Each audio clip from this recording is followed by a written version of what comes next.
on nous parle de la violence. La Bible dit que depuis le temps de Jean-Baptiste jusqu'à présent, le royaume de Dieu est forcé. Mais ce n'est pas forcé pour tout le monde. C'est forcé pour ceux qui veulent aller au ciel. Pour ceux-là qui ont pris la décision de partir au ciel. Ils ont besoin de se faire violence.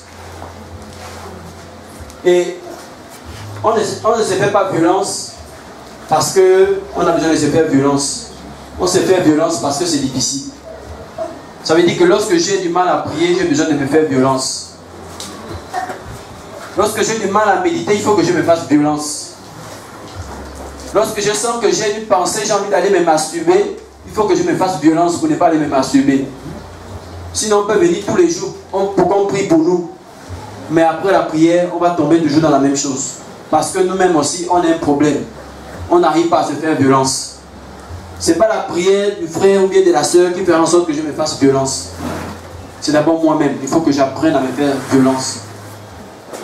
Donc, des prophéties bibliques, la Bible va nous dire que c'est l'amour du plus grand nombre va se refroidir. C'est inévitable. Mais nous, on doit veiller à ce qu'on ne soit pas de ceux-là qui vont se refroidir. On va se rendre compte que la Bible va nous parler dans Matthieu 13 de 4 terrains. Et dans ces 4 terrains, il y a juste eu un seul terrain qui était bon. C'est également l'image de l'église. C'est également l'image de peut-être du nombre que nous sommes là ce matin. Ça veut dire que nous sommes nombreux là ce matin. Mais si nous ne nous faisons pas violence, il y a juste un quart de tous ceux qui sont là qui iront au ciel. Parce que si on ne se discipline pas, mais on va rater le ciel. Et notre problème en tant que chrétien, nous on n'aime pas la discipline. Nous on n'aime pas se discipliner. Nous on aime la facilité. On aime la facilité. On aime quand on arrive, on va trouver les autres qui sont en train de prier, ils prient. Mais à la maison, on n'aime pas prier seul. À la maison, on n'aime pas lire notre Bible. Quand je vais trouver les gens en train de faire le Congossa, comme c'est ce qui est d'actualité aujourd'hui, ils sont en train de calomnier, moi je viens, je rentre. Mais la discipline voudrait que je ne rentre pas dans ça. La Bible va parler de cet homme-là qui ne marche pas selon le conseil de méchants.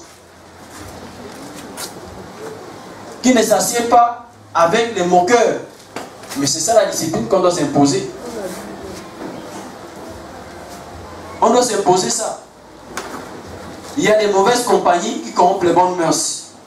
On doit se discipliner pour savoir avec qui je dois marcher. Si je veux grandir, si je veux garder mon salut, je dois commencer par examiner, je marche avec qui? Lorsque je suis avec une ou deux personnes, nos sujets de conversation tournent autour de quoi? Tournent autour de qui? Est-ce que cela est en train de me rapprocher du Seigneur? Ou bien cela est en train de me éloigner du Seigneur? Est-ce que cela m'amène à me sanctifier davantage? Ou est-ce que ce n'est pas le cas? C'est ça la discipline qu'on doit s'imposer, c'est chaque jour. Ce n'est pas seulement un seul jour, c'est tous les jours. Quand on parle de l'adoration, l'adoration ne se limite pas au chant. L'adoration, c'est une vie. Ça veut dire que si ma vie, je ne la consacre pas au Seigneur, je peux chanter des cantiques. Le Seigneur ne prend pas plaisir à mes cantiques. Je suis dans la sorcellerie, je suis dans la fornication, je suis dans le mensonge, mais je vais chanter des cantiques. Le Seigneur ne prend même pas un peu plaisir à ces cantiques. C'est pourquoi on parle des vrais adorateurs et il y a aussi des faux adorateurs.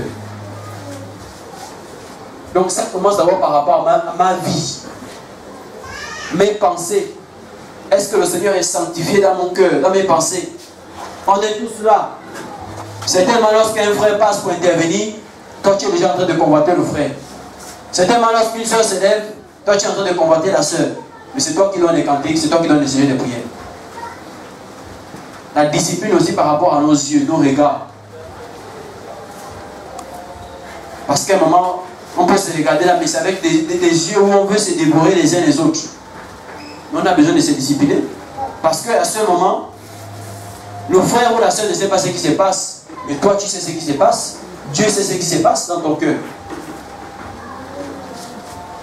C'est à ce moment où intervient la discipline. Sinon, on va parler, Seigneur, on va venir, frère, prie pour moi. Mais quand le frère part, je suis toujours dans ça. La discipline, c'est d'abord moi-même. Quand je suis seul, dans mes pensées, qu'est-ce qu'il y a dans mon cœur? Qu'est-ce qu'il y a? Nous, on se discipline beaucoup. On va venir mettre on s'habille bien extérieurement. Mais au fond, c'est l'impudicité qui règne. Ce sont les attitudes des religieux. Ça veut dire qu'on nous voit, on est habillé décemment, mais intérieurement, c'est pourquoi le Seigneur pouvait reprocher, il parlait aux pharisiens. Il parlait des tombeaux blanchis. Parce que extérieurement, ils étaient bien présentables. Mais à l'intérieur, c'était la mort. C'était la mort. C'est pourquoi on a besoin de se discipliner. Dans mon cœur, l'orgueil qu'il y a dans mon cœur, là, j'ai besoin de jeter ça. Sinon, tout ce que je fais, le Seigneur ne prend pas plaisir à cela. C'est en cela on va se disqualifier pour le ciel. Ça veut dire que les hommes peuvent nous amener à ne pas aller au ciel, mais nous-mêmes aussi, on peut se séduire pour ne pas aller au ciel. C'est pourquoi le salut, c'est personnel. C'est personnel. Je dois examiner mes voies pour savoir si je suis en train d'aller au ciel. Sinon, je suis là. Je prêche, j'enseigne, j'exhorte. Je chasse même les démons. Mais je suis chaque jour en train d'avancer au lac de feu. Chaque jour, je suis déjà garanti pour le lac de feu parce que moi-même, je n'examine plus mon cœur. Parce qu'on peut se séduire nous-mêmes.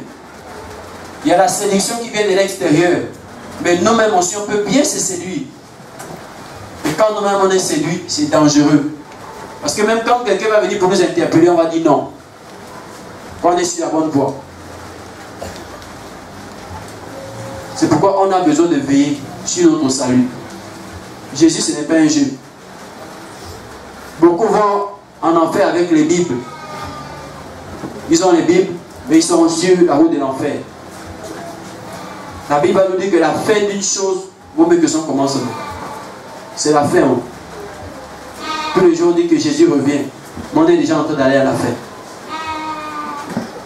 Ça veut dire que le temps où on devait blaguer, ce n'est plus ce temps. Jésus peut arriver d'un moment à l'autre. D'un moment à l'autre, je peux mourir. Le problème, ce n'est pas la mort. Mais c'est après la mort, où est-ce que je vais passer l'éternité? C'est pour voir que chacun examine son cœur. Ce n'est pas d'abord le frère, non, moi-même. Je dois examiner mon cœur.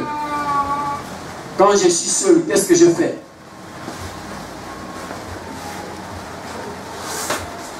Quand je suis seul, qu'est-ce que je fais? Quelles sont les pensées qui m'habitent actuellement? Ce sont les pensées de Christ? Ou bien c'est le monde? Mais il faut qu'on s'examine. Paul a pu dire aux frères que examinez-vous vous-même pour savoir si vous êtes encore dans la foi. On peut être là, mais on n'est plus dans la foi. On nous voit là, ça fait 3 mois on est là, mais on n'est plus dans la foi. Nous on prie pour ceux qui sont tombés qu'on connaît. Mais au milieu de nous, il y a des personnes qui sont tombées déjà. Mais que nous, on pense qu'ils sont encore debout. En temps, ils sont morts depuis. Et c'est plus dangereux. Ça veut dire qu'on va accorder de l'importance pour ceux qui sont dehors. En temps là, il y a des gens qui sont morts depuis.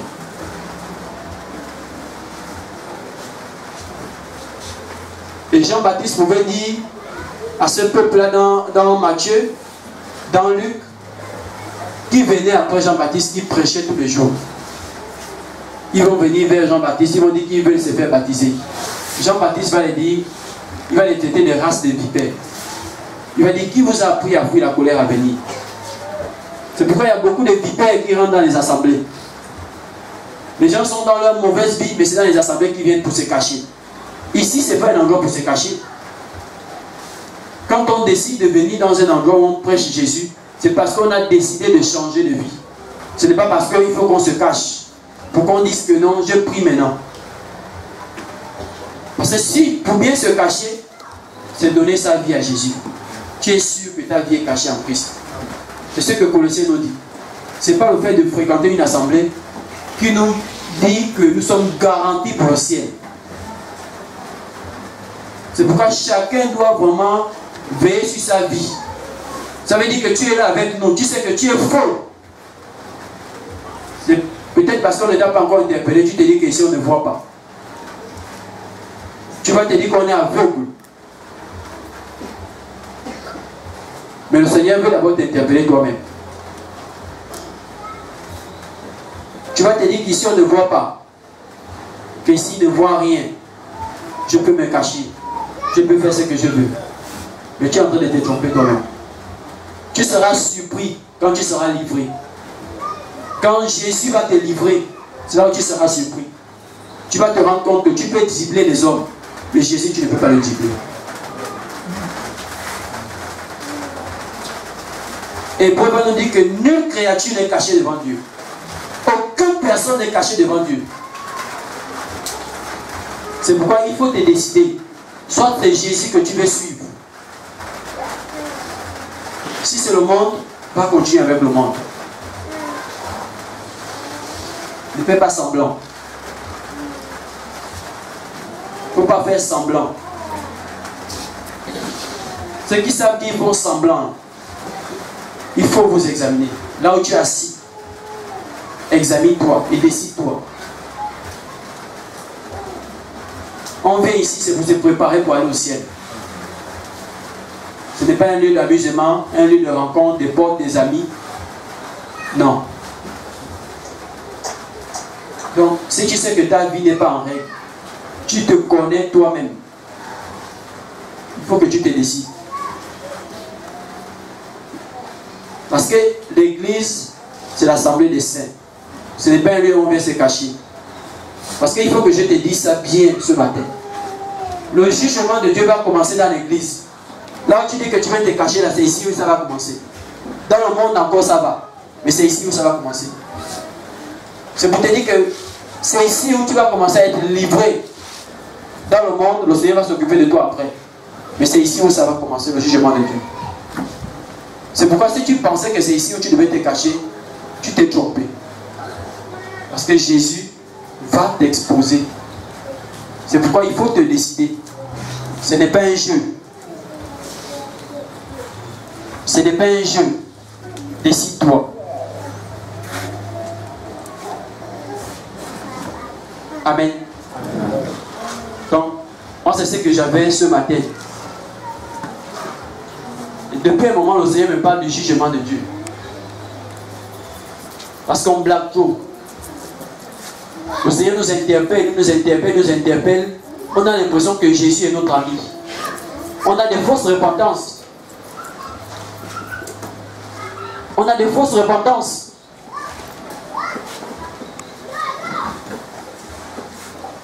La repentance, c'est changer l'attitude, changer de vie. Ce n'est pas venir te lever, je vais me lever et dire non Seigneur, pardonne-moi. Je vais faire un jeûne de repentance, mais ma vie ne change pas. Ce n'est pas ça la repentance. Je peux me repentir sans jeûner.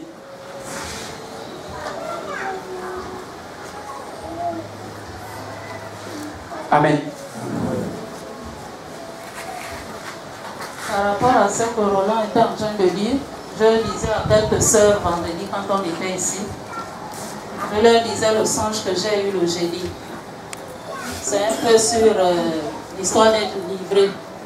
Et je voyais des bérets rouges qui sont descendus très nombreux. Ils étaient nombreux et ils tuaient comme ils voulaient les gens. Ils tuaient les gens comme ils voulaient. Il n'y avait pas d'endroit où aller se cacher. Et c'est comme ça que moi aussi, j'essaie un peu de fouiller. Je dis, mais il n'y a pas de cachette. La seule cachette, ce n'est qu'en Jésus. Et j'ai commencé à prier. J'étais à l'air libre. Je commençais à prier. Et ces bérets rouges là passaient. Et je voyais une personne aussi venait me joindre, 2, 3, 4 personnes. Comme ces personnes voyaient que j'étais en train de prier et que rien ne se passait vraiment pour moi, les gens venaient, on était là, on priait.